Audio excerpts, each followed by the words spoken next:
João 4, e depois no credo apostólico da sua Bíblia.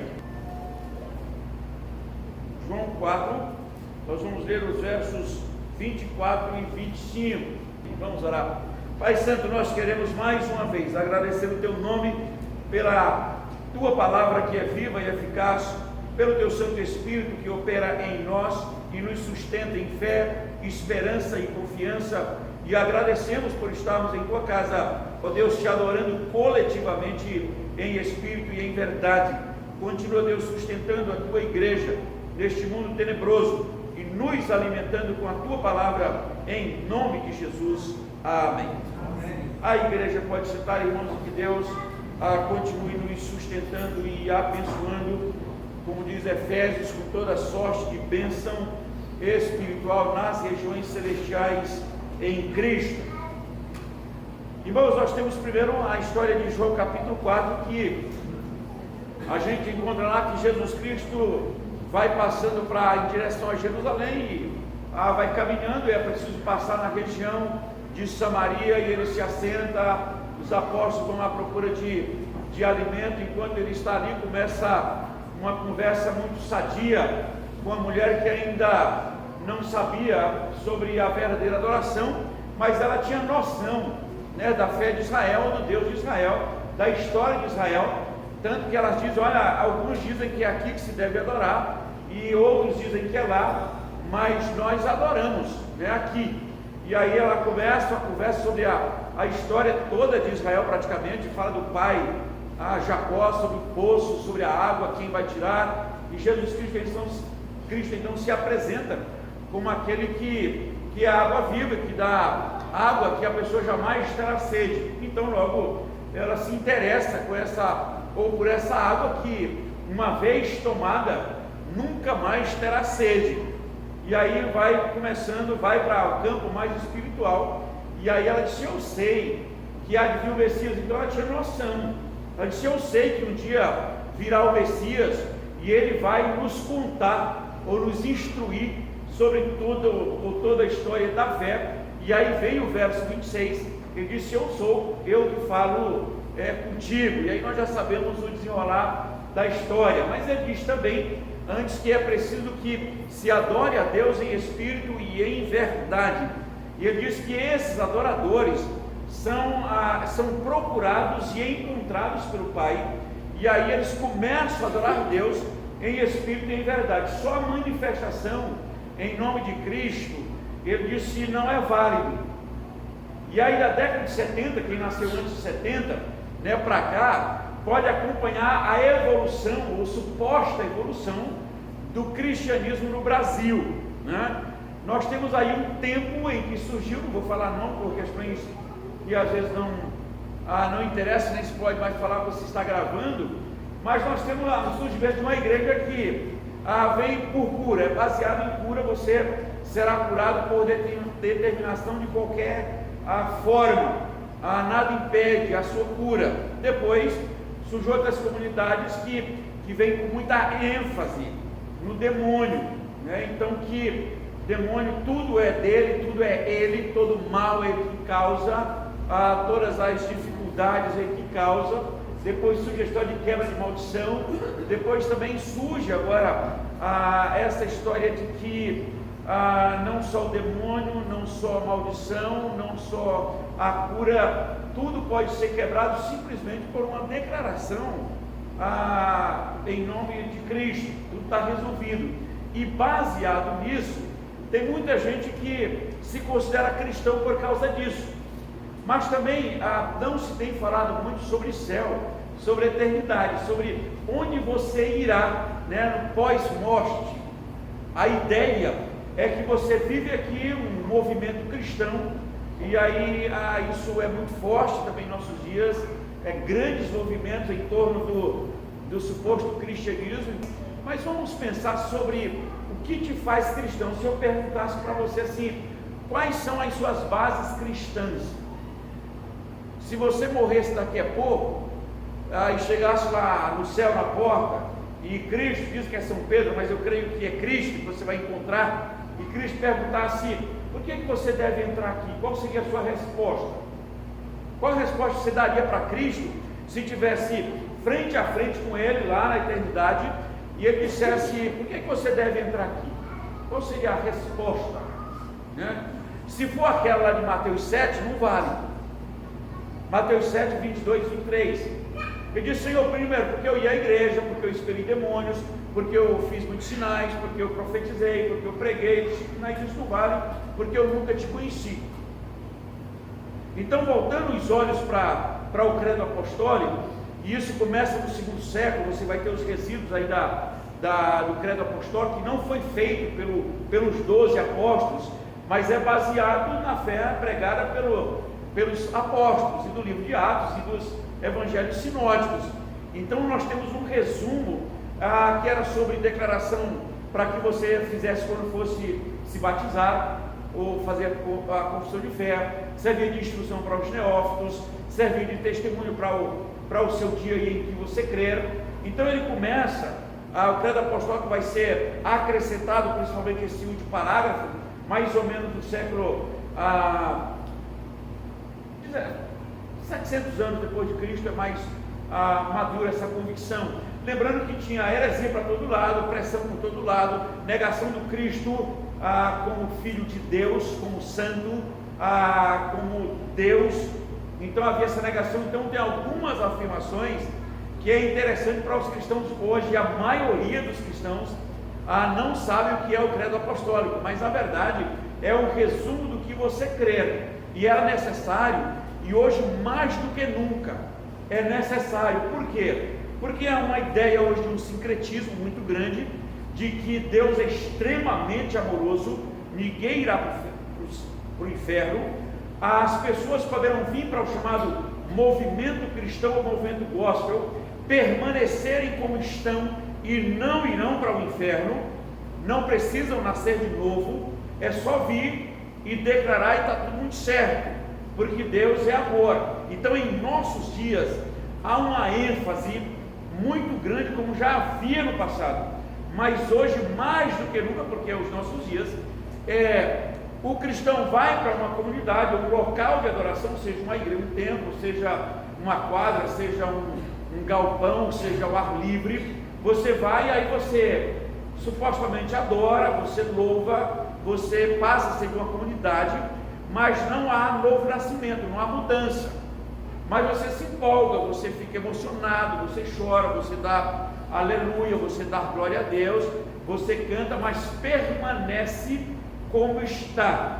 A Bíblia diz que isso é possível, mas no final da carreira cristã, ao morrer, o indivíduo irá para o inferno. Mas aqui ele aproveitou da chamada atmosfera da fé cristã. Foi bom, mas não mudou. Foi bom, mas no final foi para o inferno e não o céu. Então volte os olhos para o credo apostólico, que é um resumo da fé desde o terceiro século. No ano 700, mais ou menos, temos esse último parágrafo acrescentado, mas isso deve permear toda a vida cristã, que é a sua declaração. Primeiro, eu creio em Deus Pai Todo-Poderoso, Criador do céu e da terra. O nosso Deus não é um Deus menor, Ele criou e Ele cria todas as coisas, nada foge da criação de Deus. É Deus que é o Criador de todas as coisas. Quando você pesquisa sobre o universo ou qualquer coisa, você descobre que Deus já criou tudo, né? Ele colocou lá nesse palco que já estava pronto.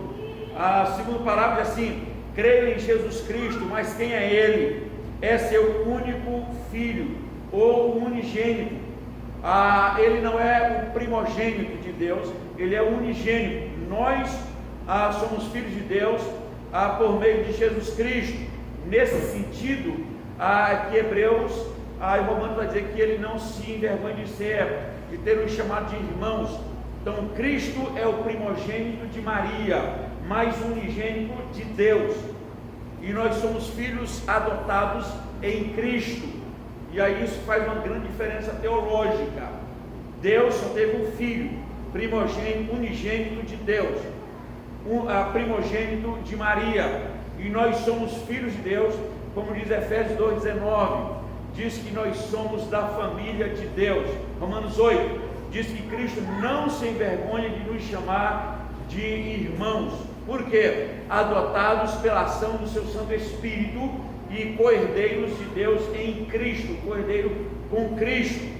Então só Cristo é filho de Deus. Por isso ele diz assim: creia em Jesus Cristo, seu único filho, e ele é o nosso Senhor, não só Salvador. Isso é importante, porque hoje essa gama de gente quer Cristo como Salvador e não como Senhor. Isso faz diferença, porque como Salvador ele não precisa mudar de vida, porque Cristo não é Senhor, continua em todos os seus devaneios, apenas faz parte do movimento. Ele diz: não, ele é o nosso Senhor, ele foi concebido por obra do Espírito Santo, não nasceu por acaso, nasceu da Virgem Maria, fato confirmado, padeceu sob o poder de Pôncio Pilatos. Tem um resumo histórico: padeceu sob o poder de Pôncio Pilatos, foi crucificado, morto e sepultado, desceu ao Hades, ou às profundezas, ou ao inferno, ressurgiu dos mortos ao terceiro dia, e subiu ao céu, a sua ascensão,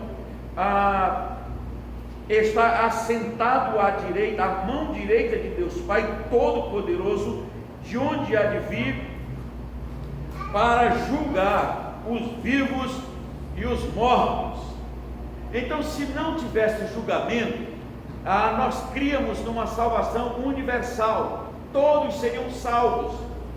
E ele diz: não, ele está assentado à direita de Deus Pai, de onde há de vir para julgar os vivos e os mortos, para saber quem entra no céu. Claro que a Bíblia diz que para os cristãos nenhuma condenação há para os que estão em Cristo. Os cristãos não serão julgados para saber se entrarão no céu ou não, serão julgados para galardão, mas o ímpio será julgado para ir para o inferno. É só ler Apocalipse, e diz que serão lançados no lago que arde com enxofre, e serão atormentados de dia e de noite pelos séculos dos séculos. Como o ímpio gostaria que essas palavras não tivessem na Bíblia, mas é bíblica. O cristão será julgado para galardão e não para condenação. O ímpio será julgado para condenação. Ele veio há 2000 anos como Salvador, e a próxima vinda é como juiz, não como Salvador. Porque em Tessalonicenses 4, de 13 a 17, ele disse: ressoada a trombeta de Deus, Jesus Cristo descerá nas nuvens, trazendo com ele os que dormem, os vivos serão transformados. E ele disse: e aí acontecerá o julgamento. Então, não há mais, o Cristo não virá para saber quem será salvo, mas ele virá como juiz. E aí todos os que creram serão salvos. Quem não crer, a Bíblia já está condenado. Então ele disse: olha, aonde há de vir para julgar os vivos e os mortos. Então haverá julgamento, sim. Muita gente está tirando essa ideia de julgamento. Você só vive a vida cristã, vai em direção à morte, louvando, cantando, e na igreja, dizimando, profetizando, declarando, fazendo tantas coisas, e diz que está tudo muito bem, está tudo muito certo, porque vão entrar no céu. A Bíblia diz: não, não é bem assim não. Primeiro, os salvos são os que foram encontrados por Deus, que o adoram em espírito e em verdade, que creem no Deus Pai Todo-Poderoso, Criador do céu e da terra, creem no Jesus Cristo, Filho de Deus, veio de Maria, foi crucificado, morto e sepultado, ressurgiu dos mortos, subiu ao céu, está assentado à destra de Deus, de onde há de vir julgar os vivos e os mortos. Isto resume a fé cristã. E aí o último parágrafo, ele diz também: eu creio no Espírito Santo, a Trindade Santa, creio em Deus Pai, creio em Jesus Cristo, creio no Espírito Santo, e também na Santa Igreja Universal. Não é a Igreja Universal do bispo X ou Y, a Igreja Universal é os salvos de todos os tempos, de todo o mundo. Então esta é a igreja verdadeira, os que creem em Cristo, membros de qualquer comunidade, salvo pela graça. Esta forma a igreja universal. Não pense que só porque você é presbiteriano é salvo, pode ser que não seja, eu sou. Você pensa aí por você mesmo, tá bom? Porque tem uns cristãos que tão cristãos que acham que se acreditou no Calvino já está salvo, não é bem por aí não, tá? É Cristo salvo, não é membro de comunidade. Então eu creio que existe pessoas salvas em qualquer comunidade pelo mundo afora, e que também tem muitas comunidades que estão envolvidas tão somente pelo poder econômico, e os que vão descobrindo isso pelo poder de Deus, pela ação do Espírito Santo, eles vão mudando de comunidade. Isto é fato, mas pode ter se convertido em qualquer momento, em qualquer comunidade pelo mundo afora. Mas ele disse: eu creio primeiro no Espírito Santo, e que nos convence do pecado e do juízo, e eu creio na Igreja Universal e na comunhão dos santos.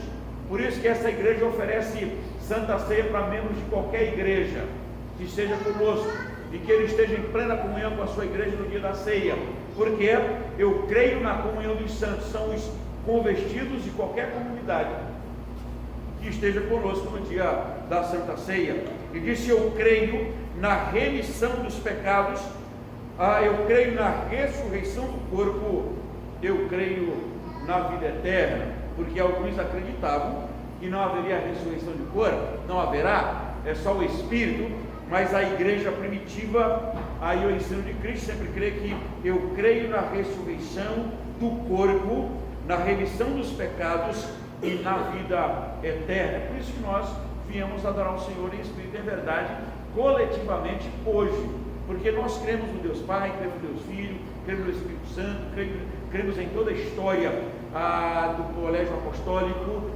Cristo nasceu sob o poder de sofreu sob o poder de Pôncio Pilato, foi crucificado, morto, ressurgiu, subiu ao céu, está à destra de Deus, virá como juiz, vai julgar vivos e mortos. Cremos na Igreja Universal, cremos no Espírito Santo, cremos na ressurreição do corpo, e nós cremos na vida eterna. Esta é outra verdade muito importante, porque pelo ardor e urgência do movimento em nome de Cristo em nossos dias, não se pensa muito em vida eterna. Temos cristãos em nossos dias que falta muito conhecimento bíblico, temor do Senhor, crer no Espírito Santo, crer em Deus Pai, Filho, crer na vida eterna, crer no céu, crer no juízo final, sabe? Isso dá sentido à vida cristã, e todos os cristãos estão seguros por meio da fé.